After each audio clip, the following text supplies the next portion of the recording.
Greetings! Welcome to Chocolate Talk TV. My name is Miley Barkus. I am owner and chief confectionery enthusiast of Nashville Chocolate Kitchen.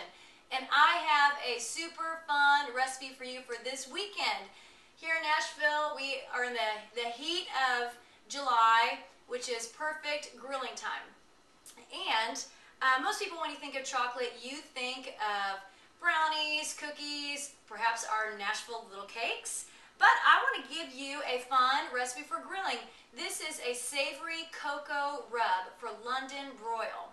And I am all about supporting the locals. I have had amazing support from the Nashville community. And so I'm always looking for ways to not only make fun new recipes, but at the same time use products that are made locally or within our region. So I found at Whole Foods today this wonderful piece of London broil from the fine folks down at Harris Family Heritage in Georgia, just down the road. And this is a grass-fed beef London broil. Beautiful. It's a great price, $8.99 a pound. And I got two of these that came to about a pound and a half of meat. So great price. You could do a little, this is great date night at home. I'm making a spicy cocoa rub using Valrhona cocoa powder, like the Mercedes-Benz of cocoa. The key with doing this rub is you want to use a Dutch processed cocoa. That is key. Has to do with the acidity. Dutch processed cocoa. Okay, your ingredients in this recipe, you are going to need 2 tablespoons of coarse sea salt. Then you need 1 tablespoon of garlic salt. Just going to dump it all in. This is so easy. 2 teaspoons of pepper. 3 tablespoons of brown sugar. And 1 teaspoon of chipotle powder. And this is what gives it a nice kick. Oh, let's get that out there. And then, of course, our Valrhona cocoa powder. Again, this is one of my favorites for baking and now for grilling. So we have it all in our bowl, and we're just going to mix this up really well. Now, while I'm mixing this, you guys need to know that this can be used in a lot of different things. It can be used as a seasoning, like on top of sweet potato fries. Is amazing, amazing, amazing. So I'm just getting my wire whisk. Just want to get all of the lumps out. Okay, so once you get this all thoroughly mixed, you are going to want to transfer it into a handy-dandy shaker. I have taken just a regular piece of paper, created a funnel with a piece of tape, and I'm going to transfer this in. And then it can be used for all kinds of stuff. Have it in my shaker.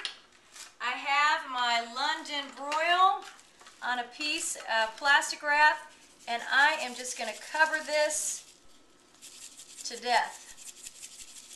And even kind of work it in with my fingers a little bit. You want to do both sides, and then let this marinate. Just set it aside in the fridge for 1 to 3 hours. You really don't want to go any longer than that. That's the beauty of the rub. It's a quick seasoning for your meats. Okay, you can see that I have thoroughly covered the London broil, working it in with my fingers. And then I'm going to wrap this baby up. Wrap it up tight. And voila! Viola. As my best friend Lisa Peters likes to say. Viola. Stick this in the fridge for 1 to 3 hours, and then on the grill. And then the grilling time, that's up to you, depending on how well done or not well done you prefer it to be. Okay, savory cocoa rub on London broil. This is also excellent on flank steak.